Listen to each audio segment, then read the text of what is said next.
नमस्कार।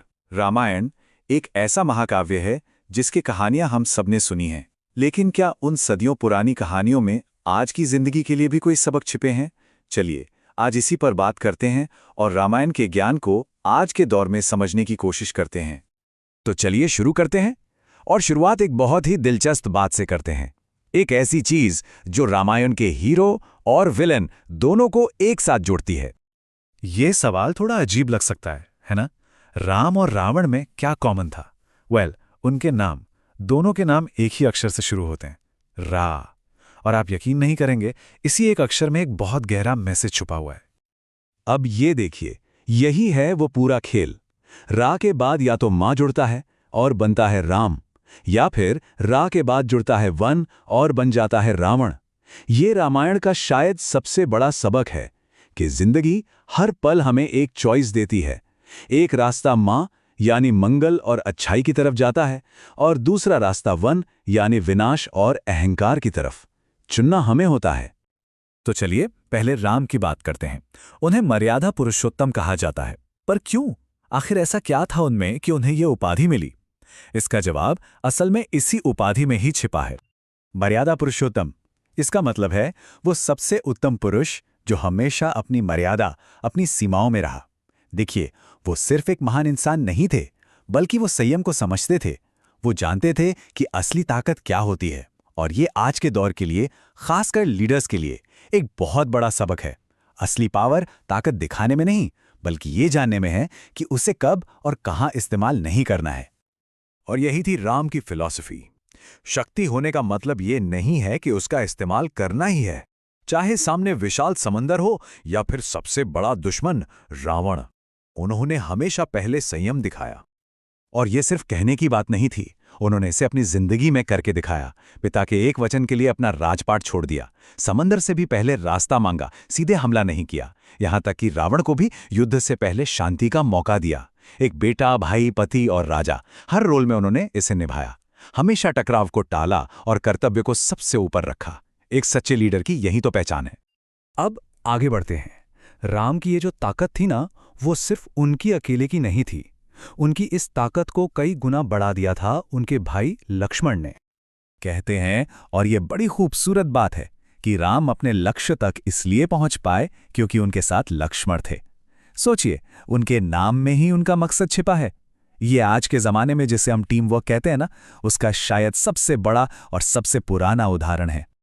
और ये समीकरण बिल्कुल साफ है। एक तरफ देखिए, राम और लक्ष्मण साथ आए तो विजय मिली, और दूसरी तरफ रावण इतना शक्तिशाली होकर भी हार गया। क्यों? क्योंकि उसका अपना भाई विभीषण उससे अलग हो गया। तो सबक बिल्कुल सीधा है, एकता में ही जीत है। एक अच्छी टीम जीत दिलाती है और एक टूटी हुई टीम हार। अच्छा, राम की यात्रा तो मुश्किल थी ही, लेकिन अगर हम सीता की बात करें तो उनका रास्ता शायद उससे भी कहीं ज्यादा कठिन था।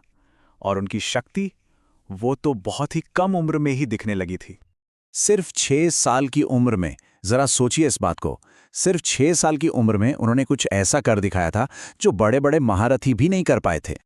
उन्होंने भगवान शिव का वो दिव्य धनुष उठा लिया था, वही धनुष जिसे उनके स्वयंवर में आए बड़े बड़े राजा महाराजा हिला तक नहीं पाए थे। तो मतलब साफ है, वो सिर्फ एक नाजुक राजकुमारी नहीं थी, वो शुरू से ही अंदरूनी और शारीरिक दोनों तरह की शक्ति का एक जबरदस्त प्रतीक थी। और उनकी पूरी जिंदगी को अगर देखें तो वो परीक्षाओं से भरी हुई थी।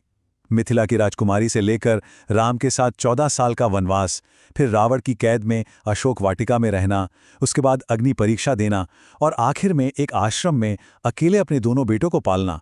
उनकी पूरी जिंदगी त्याग, हिम्मत और शक्ति की एक मिसाल है। अब बात करते हैं हनुमान की। देखिए, अगर राम और सीता मर्यादा और शक्ति के प्रतीक हैं, तो हनुमान एक अलग ही सुपर पावर का प्रतीक है, और वो सुपर पावर है भक्ति। ये एक बहुत गहरी बात कही जाती है कि जब हम संकट में होते हैं तो राम को याद करते हैं, लेकिन जब खुद राम संकट में थे तो उन्होंने हनुमान को याद किया। बस यही एक लाइन हनुमान के महत्व और उनकी भक्ति से जन्मी शक्ति को बताने के लिए काफी है। हनुमान ने खुद को राम के लिए पूरी तरह से समर्पित कर दिया। जब जरूरत पड़ी तो वो दूत बने और सीता जी का पता लगाया। जरूरत पड़ी तो रक्षक बन गए। वो पूरी सेना बन गए, बिना किसी अपने स्वार्थ के लड़े। और तो और वो राम के वाहन भी बने। मतलब राम को जिस चीज की जरूरत पड़ी, हनुमान वो बन गए। इससे पता चलता है कि सच्ची सेवा क्या होती है, बिना किसी मैं के, बिना किसी अहंकार के।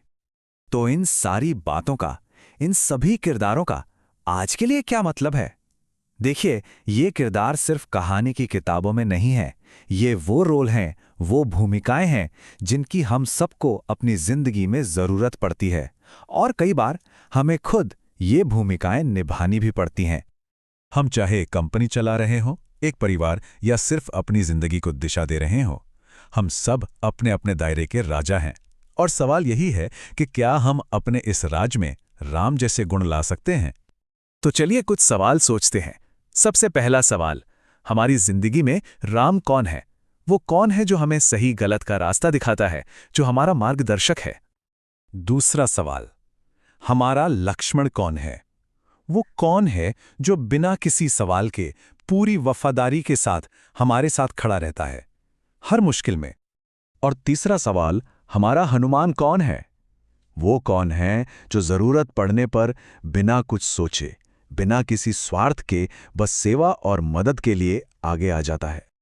और सबसे जरूरी बात यह है कि ये रिश्ते एक तरफा नहीं होते। जिंदगी के अलग अलग मोड़ पर हमें एक राम, एक लक्ष्मण और एक हनुमान की जरूरत पड़ती है। और ठीक उसी तरह अलग अलग समय पर हमें भी किसी और के लिए राम, लक्ष्मण या हनुमान बनना पड़ता है। तो आखिर में कहानी घूम फिर कर वहीं आ जाती है, उसी पहले और सबसे बुनियादी सवाल पर। हर दिन, हर पल हमें एक चुनाव करना होता है। अपनी जिंदगी की कहानी में हम राम बनना चुनते हैं या रावण?